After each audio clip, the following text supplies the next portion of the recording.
He collapsed in front of his billion-dollar boardroom, and everyone who claimed to love him vanished before he hit the floor. That was the moment Ethan Cole, the man who once controlled Seattle's skyline, realized he couldn't control his own heartbeat. Hours later, while the world whispered rumors of his downfall, a young physical therapist walked into his life and told him a truth no one else dared to say. He wasn't broken. He was about to be rebuilt. What Ethan didn't know was that this collapse would expose betrayal, awaken a love he never believed he deserved, and lead to a choice that would change everything. Stay with me. It only gets more shocking from here. The day Ethan Cole's body betrayed him started like every other victory. Seattle was a sheet of cold, sharp light outside the 42nd floor windows of Cole Urban Development. Glass tower steel bones, marble floors polished until they mirrored the sky. From his corner conference room, Ethan could see the bay, the cranes at the port, the tiny slow dots of cars on the freeway. All of it felt small, manageable, owned. Inside, no one breathed without watching his face. "Gentlemen, let me be very clear," Ethan said, voice steady, calm, lethal. "Cole Urban has never missed a deadline. We do not break contracts. We break records." The delegation of investors across the table sat perfectly straight. Translated slides glowed on the wall behind him, billion-dollar numbers, impossible timelines, renderings of future skyscrapers that looked like science fiction. He didn't need to raise his voice. His confidence was its own kind of violence. At 36, Ethan Cole had clawed his way out of a two-bedroom apartment over a mechanic's shop to become the man who decided what the Seattle skyline would look like in 10 years. His father had died on a construction site when Ethan was 17, crushed under a load of steel that should have been secured. Ethan still remembered the sound his mother made when the company offered a check, as if a human life came with a price tag. He had promised himself two things that day. He would never be poor again, and he would never need anyone. He kept both promises so well he forgot how to be anything else. 18 months, Ethan repeated smoothly. "We finish early, you get your performance bonus. You already know our numbers. Our track record speaks for itself." He was halfway through that sentence when the first bolt of pain hit. It was small at first, a thin, sharp line behind his left eye, like a headache starting in the wrong place. He blinked once, twice. The room stayed bright, the investors stayed expectant. The projector hummed. He lifted his hand to his temple, the gesture so slight most people wouldn't notice. The pain spread. It stabbed backward into his skull, hot and electric, turning everything too bright, too loud. A buzzing started in his left ear. His tongue suddenly felt too thick. "Keep talking." He tried to move his hand again. His left fingers didn't respond. "Mr. Cole," one of the investors asked, English accented carefully to polite. "Are you all right?" "Of course I am." The words were clear in his head. They came out mangled. I'm fine." He heard himself to slur. Shock crawled up his spine. He reached for the glass of water in front of him. His right hand twitched. His left arm lay there heavy and foreign, as useless as the paperweight near his laptop. Move. Nothing. The pain exploded now, a flash grenade in his skull. The room tilted. The projector light smeared. Someone stood up so fast their chair screeched across the floor. His legs tried to follow the command to stand and simply failed. The last coherent thought that crossed Ethan Cole's mind as his body dropped sideways, his shoulder slamming into the polished table, was furious and childish. "No, I'm in control. I'm always in control." He hit the floor with a dull, humiliating thud. The world went black. Harborview Medical Center kicked into a level of alert usually reserved for pileups on the I-5. When a billionaire CEO collapses in the middle of a billion-dollar meeting, phones ring in places they don't usually ring. CT scan, MRI, blood work, code stroke protocols, nurses moving like a choreographed storm. Dr. Henry Lawson, neurologist, mid-50s, graying at the temples, walked with the team. Jaw set. He had known Ethan for years in the way people like Ethan allowed anyone to know them. Efficient, distant checkups, occasional dinners, where more was said in silence than conversation. Henry respected him. Sometimes he even liked him. He also knew stubborn men like Ethan believed they were immortal until their own bodies proved them wrong. 6 hours later, Henry stepped into the VIP waiting room. The lights were softer there, the chairs nicer, the coffee better. The woman sitting in the center of it looked like she'd stepped out of a magazine cover shoot that had been paused halfway through. Melissa Grant. Perfectly straight blonde hair, flawless makeup, nails like little polished blades wrapped around her phone.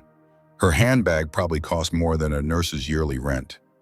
She was scrolling, one leg crossed over the other, too fast, too hard. Not from worry, from impatience. Finally, she said when she saw Henry, as if he were a server bringing a delayed order, "So, is he okay?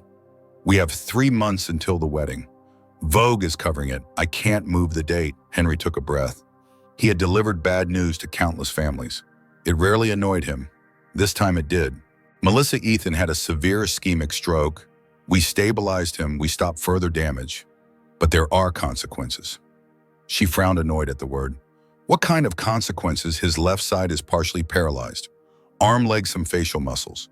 He will need months of intensive rehab, physical therapy, occupational therapy. It's going to be a long process. 6 months at least, maybe a year. A year, she repeated like he'd said a prison sentence directly to her. Color drained from her face. Then anger flooded in to replace it.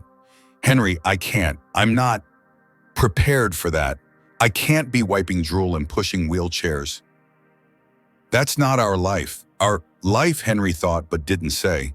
"He almost died," he said, instead trying to keep his voice even. "This is not about inconvenience. It's about commitment. In your vows, there is a part about in sickness and in health. You might want to think about what that means." Her expression hardened. "I didn't sign up to be a nurse," she snapped. "He's Ethan Cole. You'll fix him." "You always do." And then before Henry could reply, she grabbed her bag, slid her sunglasses back on, and headed for the exit. "You aren't even going to see him?" Henry asked, disbelief scraping through his control. She paused for a fraction of a second. "He wouldn't want me to see him like that," she said quickly, like she'd rehearsed it. It would humiliate him. Then she walked away. Ethan woke 3 days later. The first thing he registered was the beeping. Slow, steady, a machine's artificial heartbeat. Then the dry taste in his mouth. Then light pressing through his eyelids. He opened his eyes. White ceiling, sterile tiles, machines looming to his right, tubes in his arm. He turned his head slightly. In the reflection of the window, he saw his own face, but wrong. The left corner of his mouth drooped. His eyelids sagged. He tried to flex his left hand. Nothing happened. Cold panic flooded him. He tried again, harder. His brain screamed the command. His body ignored it. His chest tightened. His breath went shallow. He tried to sit up, to rip the IV out, to do anything. His right hand twitched. His left side might as well have been stone. Tears burned the back of his eyes. He swallowed them down with the same stubbornness that had once swallowed grief, fear, loneliness. Crying was weakness. Weakness got you used and broken. The door opened. "Welcome back," Henry said softly, stepping in. The tiredness in his face was clear, but so was relief. "How long?" Ethan asked. The words came out thick, slurred, like his tongue was made of wet cotton. 3 days. You had a major stroke, Ethan. But you are here, you are awake. That's a win. When do I get back to normal? Ethan pushed every syllable in effort. I have a backlog. Deals. Henry pulled a chair close to the bed and sat. With aggressive rehab, if you work hard 6 months to a year to get back as much function as possible. You're young, that's in your favor. But this will be the hardest work you've ever done. Silence. Ethan stared at the ceiling, jaw tight. Where's Melissa? He finally asked, still looking up because he already knew the answer and somehow wasn't ready to see it in Henry's eyes. Henry hesitated. She had some things to take care of. Wedding arrangements. She hasn't been here, Ethan translated quietly. It wasn't a question. Henry didn't lie, no. Something inside Ethan cracked clean and deep like concrete splitting in winter. The man who had never needed anyone realized in one brutal moment that no one needed him either. Not for who he was, just for what he could provide. That night, long after the nurse's shift changes and the hallways quieted down, Henry sat alone in his office and made a decision. Ethan didn't just need any physical therapist. He needed someone who would not answer to his money or his temper. Someone who could see past the billionaire and treat the broken human underneath. He picked up the phone. Ava, he said when the call connected, I know you hate this kind of patient. That's why I need you. The next week, on a gray Seattle morning with a drizzle clinging to the windows, the elevator doors to the rehab floor opened, and a young woman stepped out clutching a worn canvas bag of equipment. Ava Ramirez looked nothing like the women Ethan usually saw orbiting his life.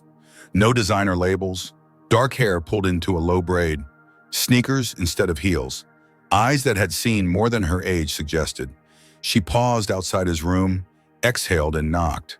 "Come in," came the voice from inside, flat tired edged. She pushed the door open and stepped into the room where a man who once controlled skyscrapers sat trapped inside a body that refused to move. He didn't look at her right away. He was staring out the window, eye clenched, left arm lying motionless across his lap, like it belonged to someone else. "You must be the physical therapist," he said without inflection. "Yes," Ava replied steady. "I'm Ava Ramirez. It's nice to meet you, Mr. Cole." He turned then slowly. For a second, she saw what everyone else probably saw first. The strong lines of his face, the dark hair, the eyes that used to terrify boardrooms. Then she saw the droop in one corner of his mouth, the anger sitting just under his skin, the exhaustion he was trying desperately to hide. "Not nice for either of us," he said. "You're here because you need the paycheck. I'm here because my body quit on me. Let's not pretend this is something else." Ava's first instinct was to walk back out. Instead, she set her bag down and met his gaze head on. "I'm here to help you move again," she said. "Shum, respect is part of that process. I'm not your maid, and I'm not your employee. I'm your therapist. If you want me to stay, we need ground rules." The silence between them stretched tight. No one talked to Ethan Cole like that. Not before the stroke, definitely not after. Something unfamiliar flickered in his eyes. Curiosity, the faintest ghost of a smile that never made it to his mouth. "When do we start?" he asked, his voice a little less sharp. "Tomorrow, 6 a.m., Ava answered. "Wear something comfortable. And be ready. It's going to hurt." She headed for the door, then paused and glanced back. "Mr. Cole," she added, "this won't be quick and it won't be easy. It will require one thing you've spent your whole life avoiding."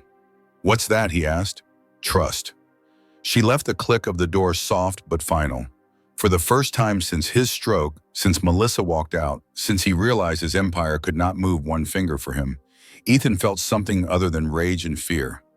He felt the smallest, most dangerous thing of all: hope. If you were in Ava's place, standing at that door about to take on a man like Ethan, would you still walk into that room, yes or no? Ava arrived at Ethan's mansion at exactly 6 a.m., the winter sky still a shade too dark, the air damp with mist rolling off the Puget Sound. The Cole estate sat on the hill like a modern fortress, glass and iron and concrete, magnificent yet unnervingly silent. The kind of home that impressed the world but never once felt lived in. A house built for power, not peace. The front door opened before she could knock twice.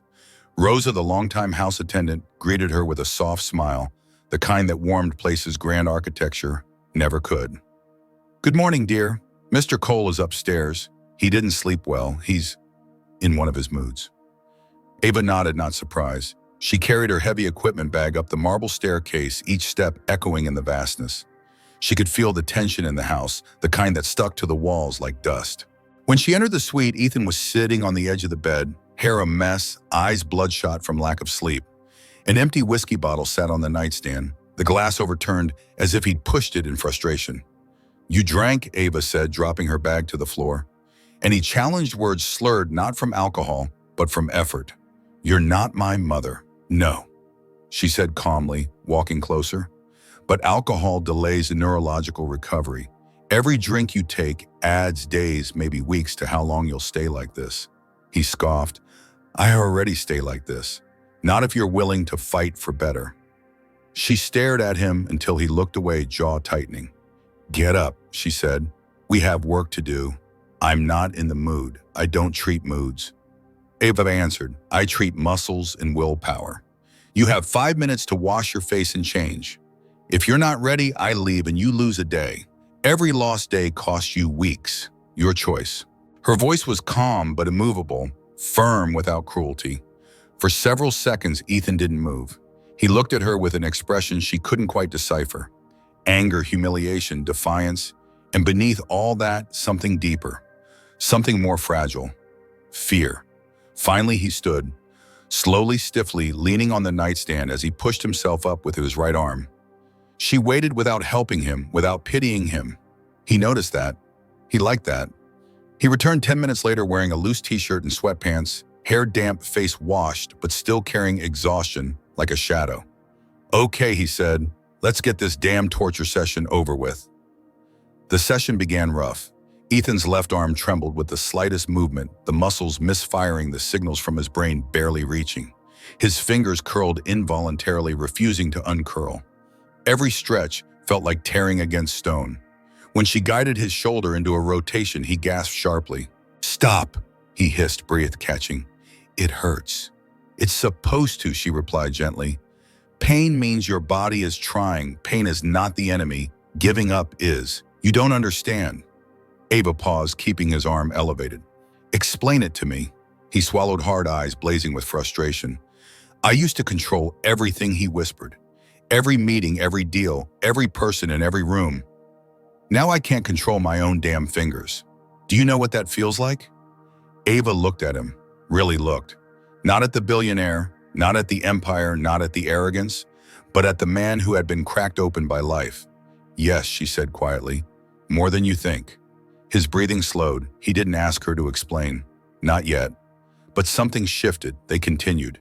At one point, when his hand refused to close around a foam ball, after 20 attempts, he threw it across the room with his right hand. "This is pointless," he growled. "I'm broken. This is who I am now." Ava knelt in front of him, eyes level with his. "No," she said, voice steady. "You're not broken. You're rebuilding. That's harder and braver. You will get your strength back, not because you're rich or because the world expects you to, but because you decide you're worth the effort." She didn't blink. Neither did he. A long silence hung between them, and for the first time, Ethan's expression softened. "Why do you talk like that?" he asked almost accusingly. "You don't sugarcoat anything?"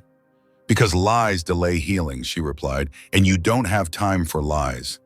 The remaining hour was grueling. Ethan swore under his breath, sweat dripping down his temple. His muscles shook violently from exertion, but Ava didn't let him quit. She was firm, unyielding, patient in all the ways he wasn't. When the session finally ended, Ethan slumped back into his chair, chest rising and falling in exhausted waves. Aviva handed him a cold towel. "You did well today." He let out a humorless laugh. "I screamed at you. I cursed at you. I almost threw a weight across the room. And you still finished every exercise," she said. That's what matters. For a moment, neither spoke. The air between them felt different. Not lighter, but charged with something unspoken. After packing her equipment, Ava headed for the door. "I'll be back tomorrow at 6, she said. He nodded, then hesitated. "Ava." She turned. His voice was quieter than she had ever heard it. "Do people ever change?" Ava walked back toward him, stopping just a step away. "Yes," she said softly, "but only when life breaks them open enough to see who they really are underneath." He swallowed hard and looked away, as if the truth stung more than the physical pain. That night, Ethan lay awake long after the house went still. His left arm rested uselessly beside him, but his mind was louder than it had been in weeks. Ava's words replayed over and over, creeping into places he'd barricaded shut long ago. When dawn arrived, he hadn't slept, but he was ready. He would fight. He would suffer. He would recover. Not because he wanted to walk meetings again, but because for the first time in his life, someone had looked at him and seen more than the empire, more than the cold exterior. Someone had seen him, and that terrified him more than the paralysis. As you read Ethan's struggle, do you feel that pain can sometimes become the very thing that forces a person to change, yes or no? By early spring, Seattle's gray skies had softened the air, turning crisp instead of cold, and Ethan's recovery had become a kind of quiet revolution inside the mansion on Queen Anne Hill. Every morning at 6 without fail, Ava arrived with her equipment bag and her relentless determination. And every morning, Ethan pushed himself further than the day before. The entire house seemed to shift with him. Lights stayed on longer. Windows stayed open. Even Rosa smiled more often, carrying fresh flowers into rooms that had been empty for years. But the emotional weight, the one Ethan didn't talk about, grew heavier each day. Melissa, a woman who had once shared his future plans in glossy magazines, who had walked red carpets on his arm, now appeared only through headlines. Rumors swirled online about her new boyfriend, about her social events, about her personal brand rebranding itself without Ethan attached. Her silence toward him was not the silence of heartbreak. It was the silence of strategy, and Ava knew it. One morning, halfway through a shoulder stretch, Ethan winced and hissed in pain. Hold on, Ava said, adjusting her hand gently. Tell me where the pain is. It's fine, he muttered, jaw clenched. It's not fine. Tell me, he sighed sharply. It's everywhere. She paused, then sat back on her heels. You're speaking in metaphors now. That means something's bothering you. He didn't answer at first. His gaze drifted toward the window where the morning fog clung to the glass like fingerprints. She hasn't reached out, he finally said, voice low. Not once, no call, no message. Nothing. Would you want her to? Ava asked softly. Ethan didn't respond. His silence was answer enough. Ava took his left hand, guiding it into a gentle grip. Sometimes people show their true colors not when things go wrong, but when we can't offer them anything more. Melissa didn't leave because you were sick. She left because your sickness made you inconvenient. Ethan exhaled shakily, the truth settling like something solid and painful in his chest. And you're still here, he whispered. Of course I'm here, she said, because you're worth staying for. Something flickered in his eyes, raw and real. The kind of emotion he used to bury under steel in deals and million-dollar contracts. That day, something changed. He worked harder, sweated more, cursed less. He began trusting her not because she demanded it, but because he couldn't help it anymore. Weeks passed, his fingers bent more naturally, his arm lifted higher, his steps steadied with less support. Ava began bringing lighter equipment, and one day she didn't bring any at all. You won't need these soon, she said, tapping the empty corner of her bag. Meaning what he asked. Meaning you're almost done. Ethan froze. He hadn't prepared himself for that. He had imagined this moment so many times, fantasized about being fully recovered, strong again, free from limitation. He had never imagined the emptiness that came with it. So you're leaving, he asked quietly. Ava swallowed. When a patient recovers, the therapist moves on. That's how this works. It felt like someone had taken a fistful of ice and pressed it to his ribs. Oh, he said, voice tight. Right. And then the week everything changed arrived. One rainy Tuesday, Rosa answered the door with a stiff spine and a frown. Ava was upstairs setting equipment onto the treatment table when she heard raised voices. Where is he? An unmistakable sharp voice demanded. Ava's stomach dropped. Melissa. She stormed into the room seconds later, designer heels clicking like gunshots on the hardwood floor. Perfect hair, perfect makeup, perfect outrage. Well, Melissa said with a cold smile as her gaze flicked between them.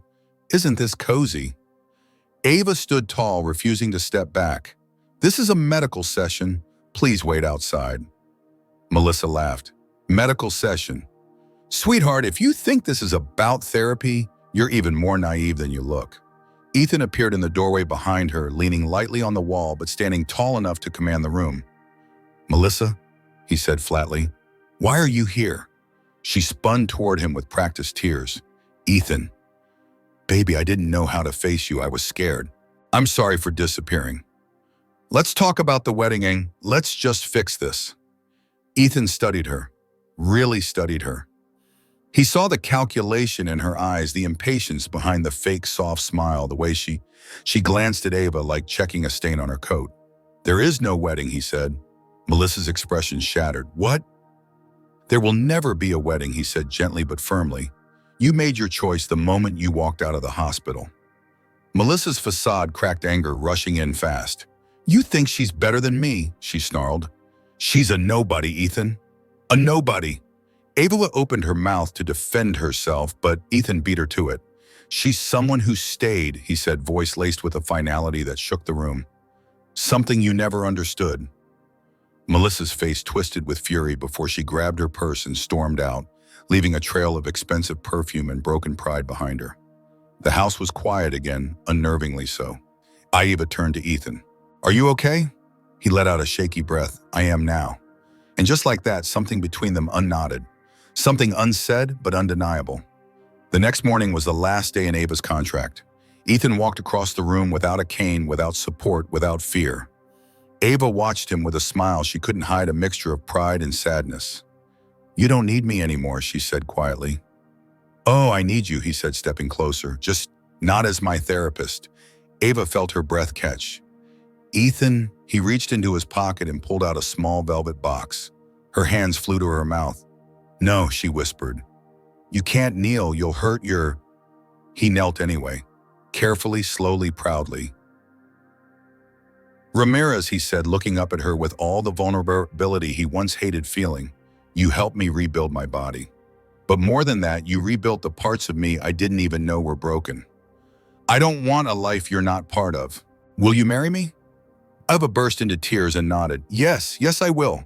Ethan rose with her help, laughing as she wiped her cheeks and pulled her into an embrace that felt like the future finally opening. A month later, they married in the garden behind the Cole mansion. 50 guests, simple flowers, soft music, the sunset painting the sky in gold. Ethan didn't invite a single person who had abandoned him. He invited only those who had stayed, and Ava stood beside him like she had been meant to all along. When he kissed her, the guests cheered, but Ethan only heard her heartbeat in the whisper of a promise he knew would last. Real love doesn't arrive in moments of strength. It chooses you in moments of weakness. It sees the broken pieces and stays anyway. And sometimes the person who helps you stand again is the one who teaches you how to live. Now that you've reached the end of this emotional journey, do you think Ethan truly found the kind of love that only appears in life's hardest moments? Yes or no? If you enjoyed the story, leave a comment below and tell me your thoughts. Hit like and subscribe. Tap the bell so you never miss a new video. Share this story with friends and tell me which country you are watching from.